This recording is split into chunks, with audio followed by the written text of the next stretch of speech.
এই যে ভাই, আপনারা আমি কিছু প্রশ্ন করবো, সত্যি হলে সত্যের উত্তর দিবেন আর মিথ্যার কোনো আশ্রয় নেবেন না, ঠিক আছে? ঠিক আছে। লাভ করলেন? না। আপনি কি হিন্দু না মুসলমান? মুসলমান। লাভ করলেন? না। আপনি এমন একজন ব্যক্তি, যখন আপনার কাছে টাকা পয়সা থাকে তখন আপনার কাছে সব বন্ধুগুলা থাকে, কথাটা কি ঠিক বললাম? ঠিক। লাভ করলেন? না।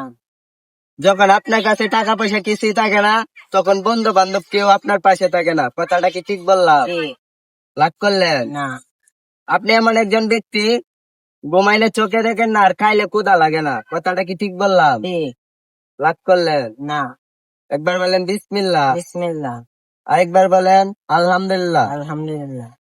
আপনি এমন একজন ব্যক্তি, যখন আপনার এই ঘর থেকে টাকা পয়সা কিছু দেয় নাই তখন ঘর দর সব ভেঙে ফেলেন, কথাটা কি ঠিক বললাম? ঠিক।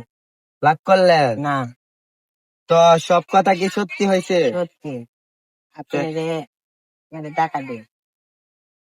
না না ভাই, আমি টাকা পয়সা কিছু নেই না, আমার উস্তাদে মারণ করছে।